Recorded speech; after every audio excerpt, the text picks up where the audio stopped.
Archery's Hunting 101 podcast and field notes. I'm here at the Initial Ascent booth at Mountain Archery Fest with Joe from Initial Ascent. He was recently on the podcast. We talked some spring bear hunting, which is my favorite time of the year. And Joe is going to run through some general tips for fitting a backpack. And these are going to be general tips for any brand. So we are talking Initial Ascent, but these tips, they go with any pack. So Joe's going to walk us through how to properly fit a pack. Okay, sounds good. You know, when you get a pack, and as Dylan said, it doesn't really matter which pack it is. It's super important that you take the time and actually get some weight and put that in your pack versus just trying a pack on that's empty.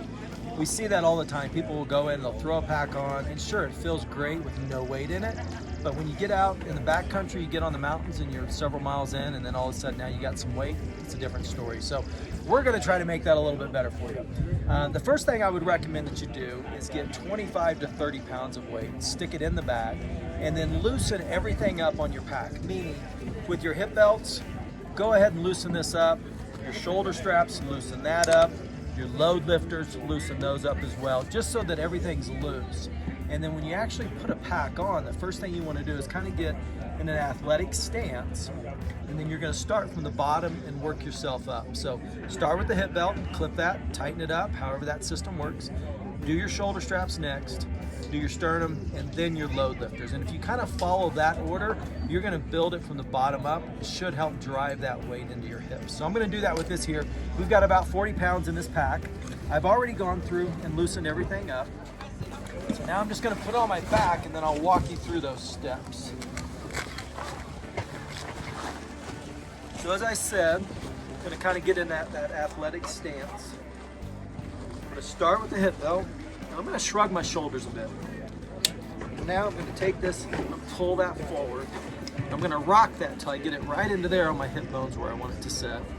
Next thing I'm going to do, I'm going to take my shoulder straps back. And I want that to fall right into this pocket. You'll see sometimes people will take their sternum strap, which we're going to buckle next. And you're going to see they do this. They take it as tight as they possibly can. Well, that just pulled it out of the pocket. So I'm going to loosen this back up. I want that to sit almost a straight line and right into my pockets. The last thing I'm going to do is my load lifters. All right. So now I just got everything kind of situated the way I want it. Feels good. And if I got to do any minor tweaks, I can go ahead and do that. But for the most part, that's how you're going to fit a pack. Now next thing to do is get out in the woods, see how it did, make some tweaks, and from there it should be a much more enjoyable experience for you. Guys, if you didn't check out the podcast with Joe from Initial Ascent where we talk about bear hunting essentials for the spring, go check it out. Thanks for watching. You guys have a great week.